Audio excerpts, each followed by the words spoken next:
Canada ने अपने border पर वर्क और स्टडी परमिट के लिए फ्लैग पोलिंग को ऑफिशियल तौर पर खत्म कर दिया है।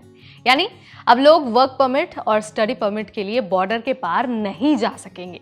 लेकिन सवाल ये है कि आखिर ये फ्लैग पोलिंग है क्या, क्यों बंद किया गया है और ये कैसे काम करता है। चलिए सब कुछ आपको बता देते हैं इसी एक वीडियो में, बहुत आसान भाषा में। नमस्कार, मैं हूं नेहा आपके साथ और आप देख रहे हैं NBT tech it.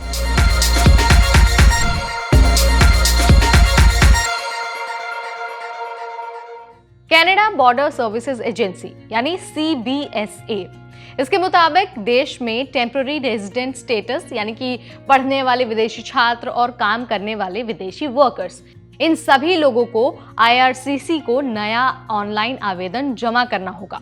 Flag polling का इस्तेमाल लंबे समय से टेम्पररी रेजिडेंट, वर्क और स्टडी परमिट के लिए होने वाले प्रोसेसिंग टाइम को बाईपास करने के लिए करते रहे हैं।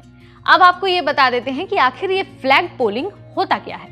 तो देखिए, कनाडा में फ्लैग पोलिंग एक प्रोसेस है जिसमें फॉरेन नेशनल्स अपनी इमिग्रेशन स्टेटस को क्लैरिफाई या फिर एडजस्ट करने के लिए कनाडा के बॉर्डर या फिर एंट्री पॉइंट्स पर जाते हैं। फ्लैग पोलिंग का यूज उन लोगों के लिए होता था जो अपने वीजा स्टेटस को एडजस्ट करना चाहते हैं, जैसे कि टेम्पररी रेजिडेंट वीजा या फिर जो विजिटर वीजा है या फिर जो वर्क परमिट है या स्टडी परमिट है, इसको अप्लाई करना या फिर रिन्यू करना। एप्लीकेंट्स को अपने डॉक्यूमेंट्स जैसे कि वीजा एप्लीकेशन, पासपोर्ट या फिर दूसरे जो सपोर्टिंग डॉक्यूमेंट्स होते हैं उनको कैनेडियन इमिग्रेशन ऑफिसर्स को दिखाना रहता था, यानी कि दिखाने के लिए वो बाध्य थे। जो लोग फ्लैग पोलिंग के लिए जाते थे, कैनेडियन बॉर्डर ऑफिसर उनके एप्लीकेशन को वेरीफाई करते थे और अगर सब कुछ ठीक होता था तो एप्लीकेंट को एंट्री परमिट या फिर वीजा स्टेटस एडजस्टमेंट मिल जाता था। अब एक बार आपको ये बता देते हैं कि फ्लैग पोलिंग का इस्तेमाल आखिर होता क्यों था।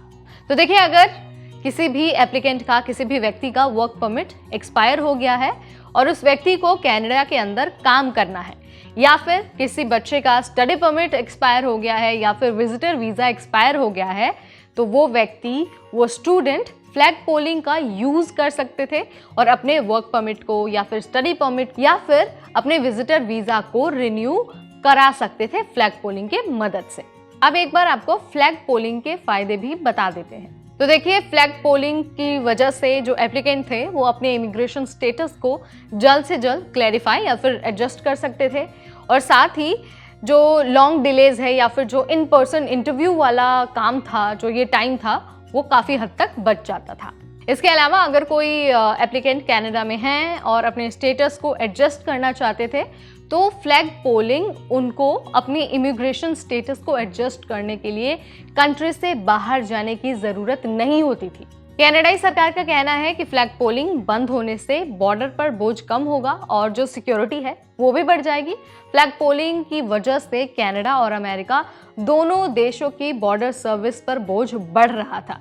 अब एक बार आपको ये भी बता देते हैं कि ये जो फ्लैग पोलिंग है वो आखिर बंद क्यों किया गया है। तो देखिए, CIC न्यूज़ के मुताबिक अप्रैल 2023 से मार्च 2024 के बीच CBSA ने करीब 70,000 फ्लैग पोलिंग के मामले देखे। इसमें से ज्यादातर प्रशांत क्षेत्र, दक्षिणी ओंटारियो और क्यूबेक में थे। CBSA ने कहा कि बॉर्डर सर्विस कनाडा में आने वाले लोगों के लिए है, न कि पहले से मौजूद लोगों के लिए।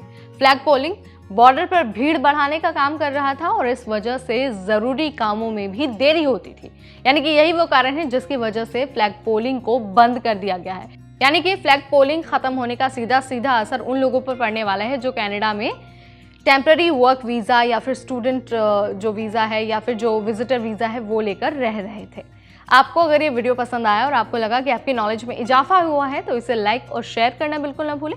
ऐसी और वीडियोस हम आपके लिए लाते रहेंगे सिर्फ और सिर्फ एनबीटी टेक इट पर।